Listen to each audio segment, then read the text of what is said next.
ओम शांति। आज 24 जून 2025 की मुरली है। ये मातेश्वरी जी के मधुर महावाक्य है। मातेश्वरी जी के पुण्य स्मृति दिवस पर प्रातः क्लास में सुनाने के लिए मधुर महावाक्य गीत।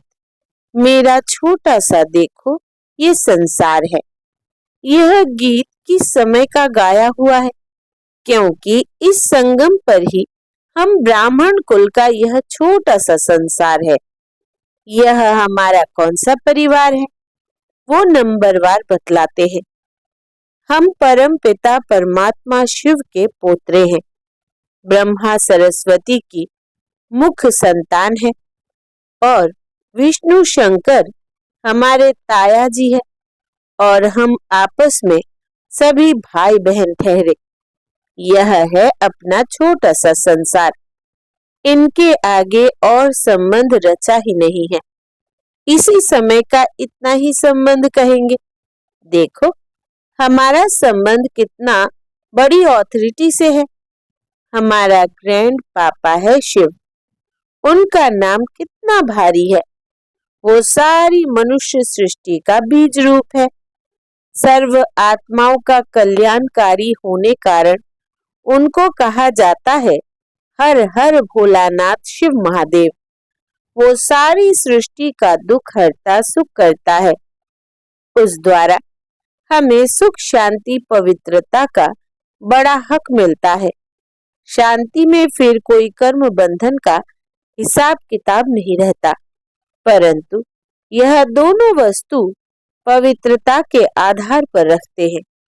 जब तक पिता की परवरिश का पूर्ण वर्षा ले पिता से सर्टिफिकेट नहीं मिला है, तब तक वो वर्षा मिल नहीं सकता। देखो ब्रह्मा के ऊपर कितना बड़ा काम है। मलेच्छ 5 विकारों में मैली अपवित्र आत्माओं को गुलगुल बनाते हैं। जिस अलौकिक कार्य का अधूरा फिर सतयुग का पहला नंबर श्री कृष्ण पद मिलता है। अब देखो उस पिता के साथ तुम्हारा कैसा संबंध है, तो कितना बेफिक्र और खुश होना चाहिए।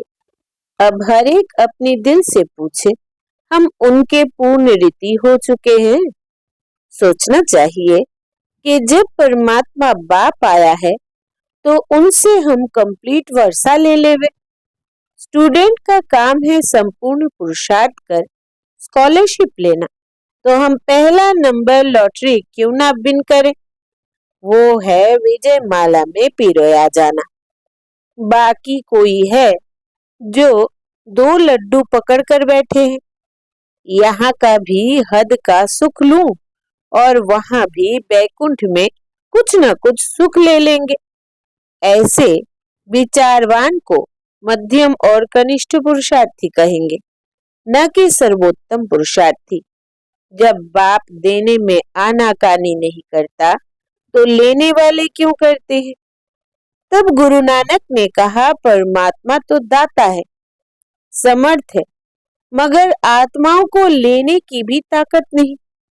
कहावत है देंदा दे लेंदा थक पावे। देने वाला देता है लेकिन लेने वाला थक जाता है। आपके दिल में आता होगा हम क्यों नहीं चाहेंगे कि हम भी यह पद पाए, परंतु देखो बाबा कितनी मेहनत करता है, फिर भी माया कितना विघ्न डालती है। क्यों? अब माया का राज्य समाप्त होने वाला है। अब माया ने सारा सार निकाल दिया है, तभी परमात्मा आता है। उसमें सब रस समाया हुआ है। उनसे सभी संबंधों की रसना मिलती है। तभी त्वमेव माताश्च पिता आदि यह महिमा उस परमात्मा की गाई हुई है। तो बलिहारी इस समय की है जो ऐसा संबंध हुआ है। तो परमात्मा के साथ इतना संपूर्ण संबंध जोड़ना है जो 21 जन्मों के लिए सुख प्राप्त हो जाए। यह है पुरुषार्थ की सिद्धि। परंतु 21 जन्म का नाम सुन ठंडे मत पड़ जाना। ऐसे नहीं सोचना कि 21 जन्मों के लिए इतना इस समय पुरुषार्थ भी करे फिर भी 21 जन्मों के बाद गिरना ही है तो सिद्धि क्या हुई। परंतु ड्रामा के अंदर आत्माओं की जितनी सर्वोत्तम सिद्धि मुकर्रर है वो तो मिलेगी ना। बाप आकर के हमें संपूर्ण स्टेज पर पहुंचा देते हैं, परंतु हम बच्चे बाबा को भूल जाते हैं तो जरूर गिरेंगे। इसमें बाप का कोई दोष नहीं है। अब कमी हुई तो हम बच्चों की। सतयुग त्रेता का सारा सुख इस जन्म के पुरुषार्थ पर आधार रखता है, तो क्यों ना संपूर्ण पुरुषार्थ कर अपना सर्वोत्तम पाठ बजाए। क्यों ना पुरुषार्थ कर वो वर्षा लेवे। पुरुषार्थ मनुष्य सदा सुख के लिए ही करता है। सुख दुख से न्यारे होने के लिए कोई पुरुषार्थ नहीं करता। वो तो ड्रामा के अंत में परमात्मा आए, सभी आत्माओं को सजा दे, पवित्र बनाए, पाप से मुक्त करेंगे। यह तो परमात्मा का कार्य है। वो अपने मुकर्रर समय पर आप ही आकर बताता है। अब जब आत्माओं को फिर भी पाठ में आना ही पड़ेगा तो क्यों ना सर्वोत्तम पाठ बजाए। मनुष्य सृष्टि को सुखदायी बनाने वाला बाप जानता है कि मनुष्य सृष्टि सुखदायी कैसे बनेगी। जब तक आत्माएं स्वच्छ नहीं बनी है तब तक संसार सुखदायी नहीं हो सकता है। इसलिए वो आकर के पहले पहले आत्माओं को ही स्वच्छ बनाते हैं। अभी आत्मा को इम्प्योरिटी, अस्वच्छता लगी है।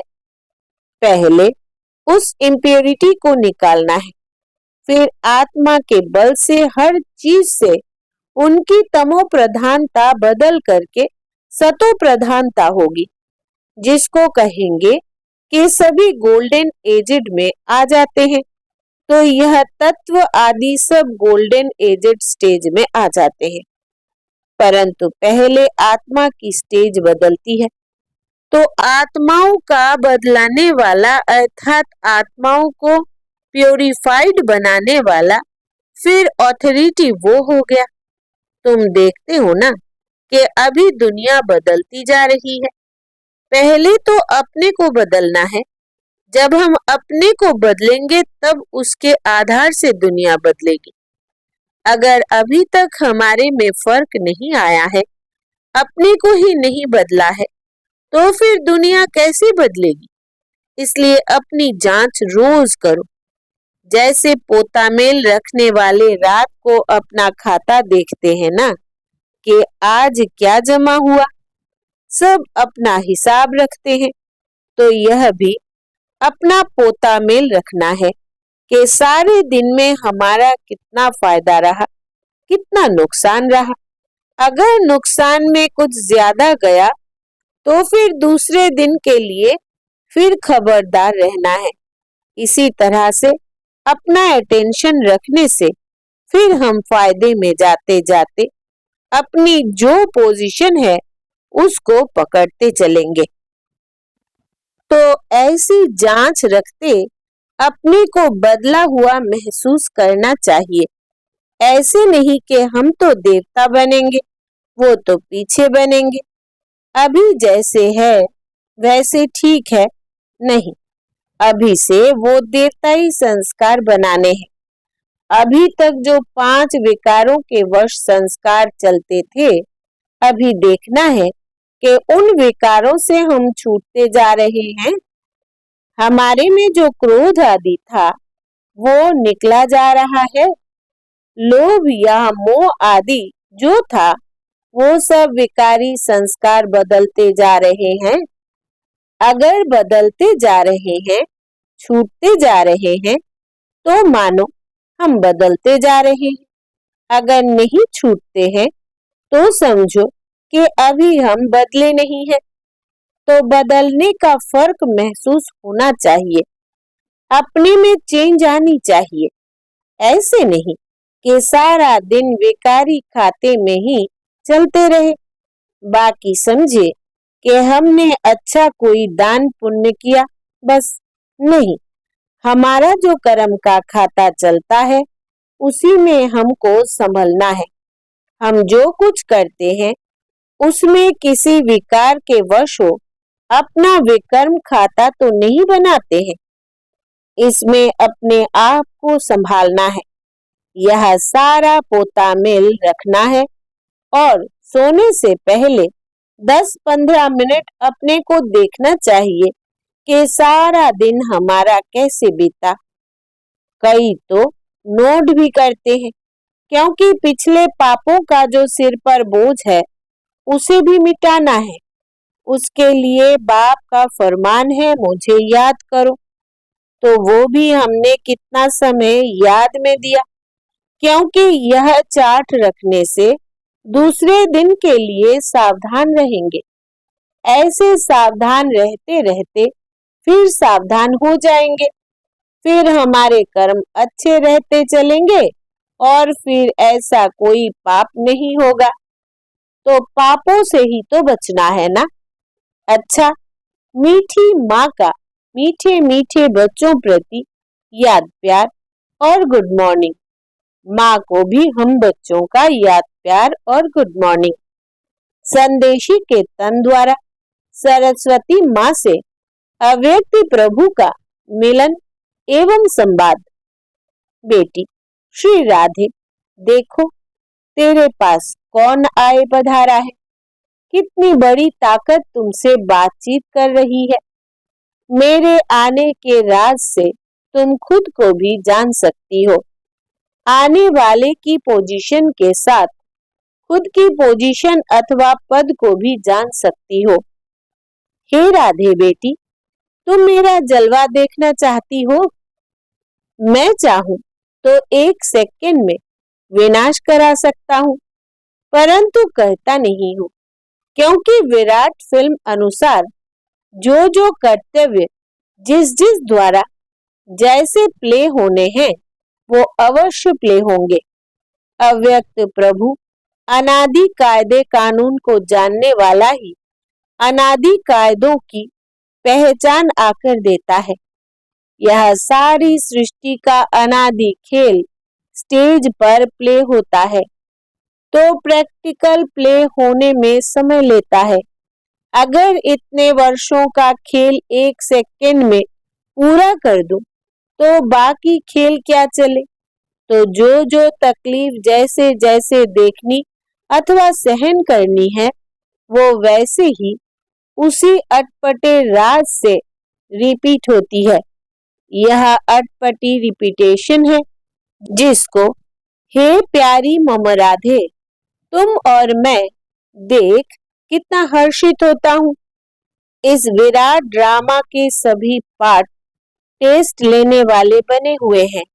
इस खेल को चलाने वाला अगर चाहे तो 1 सेकंड में इस ड्रामे को ड्रॉप कर फिर नए सिरे से शुरू कर देवे, परंतु करता नहीं है, क्योंकि ईश्वर को भी इस साधारण रीति से कर्तव्य चलाना पड़ता है। स्वयं सर्वशक्तिवान निराकार ईश्वर साकार में है, परंतु साधारण वेश में। यही तो भूल भुलैया का खेल है, जिसको जो जाने वो जानी जाननहार।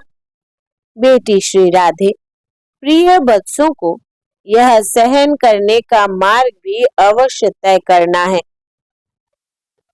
यद्यपि मैं चाहूं तो अपने बच्चों प्रति इसे सहज मार्ग भी बना सकता हूं, क्योंकि साक्षात्कार कराने की चाबी मेरे हाथ में है। अगर किसी भी धनवान भक्त को किसी देवता का साक्षात्कार करा दूं, तो वो अपना सारा धन ले यज्ञ में आए स्वाहा कर देवे, क्योंकि ईश्वर तो सभी धनवानों का धनवान है। लेकिन तेरा पिता चाहता है कि मैं अपने बेगर्स प्रिय बच्चों को प्रिंस और प्रिंसेस बनाऊं, इसलिए तुम यह सब सहन करने के बाद ही प्रिंस और प्रिंसेस जाए बनेंगे। पिता जानता है कि बच्चों को यह सहन करने का मार्ग अवश्य तय करना है, क्योंकि सहन करना यह ईश्वरीय व दैवी गुण है जिसमें ही खुशी समाई हुई है। इस गुण से ईश्वरीय सुख महसूस होता है। सहन करते भी तुम कितनी मौज मनाते हो, यही गोपनीय ज्ञान है। ऐसा अनासक्त योगी ही स्थायी सुख को प्राप्त करता है। अभी तो परीक्षाओं का समय नजदीक आ पहुंचा है। हर एक वर्ष आने वाली परीक्षाओं को इन एडवांस सामने रख उस अभ्यास में चलता चले। भल कोई भी वर्ष को खान पान इत्यादि न मिले, परंतु खुद बेपरवाह बादशाह हो उपस्थित हो। ऐसी अपनी सुंदर अवस्था बहुत समय से लेकर धारण करनी है। अगर कोई समझता है कि उस समय आप ही चल जाऊंगा, यह समझ बैठना अपने को धोखा देना है। इसलिए पहले से ही सावधान हो रहना है। मेरे अति प्रिय वत्स याद में तो बैठते हैं, परंतु अभी तक उस लाइट का तेज मेरे वतन तक नहीं पहुंचता है। हर एक जब लाइट स्वरूप को उपस्थित होंगे तो उनके योग का तेज मेरे वतन में आएगा, तब ही उन हर एक की संपूर्ण लाइट उन्हों में प्रवेश होगी। उस समय ही फिर शक्तियों की महिमा निकलेगी। तो हर एक को अपने निश्चय में स्थैर्य रहना है। जो मैं भी अगर उतारूं तो भी उतर ना सके। हे शिरोमणि शक्ति राधे, शक्तियों को ज्ञान निष्ठा बल में और मुख से ज्ञान मुरली बजाने में तैयार रहना चाहिए। तुम्हें अपनी एक रस ईश्वरीय दृष्टि से हर एक को निहाल कर अपने मधुर वीणा से पहचान देनी है कि मैं कौन हूँ और मेरा पिता कौन है। कैसे ब्रह्मा में भगवान प्रत्यक्ष हुआ है, जो इस अंत के समय डेविल वर्ल्ड को खलास कर अपने निज देश डीटी वर्ल्ड में ले जा रहा है। हे राधे बेटी, जब हर एक की अवस्था दीपक की ललाट सदृश स्थैर्य रहेगी, तब सूक्ष्म अंत प्रेरणाओं को पकड़कर अपना कार्य संपूर्ण रीति से सिद्ध कर सकेंगे। जितनी ज्ञान अनुसार अवस्था होगी, उतना ही प्रेरणाओं को पकड़ सकेंगे। जितना उस अवस्था में लगातार रहेंगे, उतना संपूर्ण प्रेरणाएं टच हो सकेंगी। अहो बेटी राधे, मेरा स्वरूप तो देखो। क्या वत्स मेरे स्वरूप को नहीं देख सकते कि कैसे अखंड ज्योति तत्व से आकर मैं साक्षात प्रवेश हो आए बात करता हूँ। मेरे द्वारा ही यह सब साक्षात्कार होते हैं, क्योंकि मैं ही सभी का मूल समूह हूँ। देखो, प्रकृति के बीच में चमकती है ज्ञान लाइट।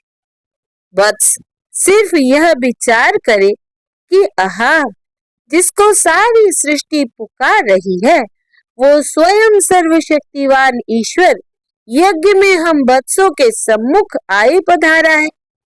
उसकी शीतल गोद में बैठने से दृश्य शांत हो जाता है। अगर रचना को रचने वाला मिल गया तो फिर उसको छोड़ उसकी रचना में क्यों जाऊं। हाईएस्ट में हाईएस्ट ऑथोरिटी, सर्व ताकत का खुद मालिक, जिससे सर्व ताकतें प्रकट हुई है, उस पहचान में आ गए तो फिर यह गोद छोड़ना असंभव हो जाएगा। जब दी क्रिएटर की पहचान आ जावे, तब तो समझे कि यह कौन है। समझा शिरोमणि राधे? अच्छा, वरदान है, सदा अतीन्द्रिय सुख के झूले में झूलने वाले, संगम युग की सर्व अलौकिक प्राप्तियों से संपन्न भव। विस्तार है, जो बच्चे अलौकिक प्राप्तियों से सदा संपन्न है, वो अतीन्द्रिय सुख के झूले में झूलते रहते हैं। जैसे जो लाडले बच्चे होते हैं, उनको झूले में झुलाते हैं, ऐसे सर्व प्राप्ति संपन्न ब्राह्मणों का झूला अतीन्द्रिय सुख का झूला है। इसी झूले में सदा झूलते रहो, कभी भी देह अभिमान में नहीं आना। जो झूले से उतरकर धरती पर पांव रखते हैं वो मैले हो जाते हैं। ऊंचे से ऊंचे बाप के स्वच्छ बच्चे सदा अतीन्द्रिय सुख के झूले में झूलते मिट्टी में पांव नहीं रख सकते। स्लोगन है, मैं त्यागी हूँ, इस अभिमान का त्याग ही सच्चा त्याग है। मैं त्यागी हूँ, इस अभिमान का त्याग ही सच्चा त्याग है। अव्यक्त इशारे, आत्मिक स्थिति में रहने का अभ्यास करो, अंतर्मुखी बनो। जब स्वयं को अकाल मूर्त आत्मा समझेंगे तब अकाले मृत्यु से, अकाल से, सर्व समस्याओं से बच सकेंगे। मानसिक चिंताएं मानसिक परिस्थितियों को हटाने का एक ही साधन है अपने इस पुराने शरीर के भान को मिटाना। देह अभिमान को मिटाने से सर्व परिस्थितियां मिट जाएंगी। अच्छा, ओम शांति।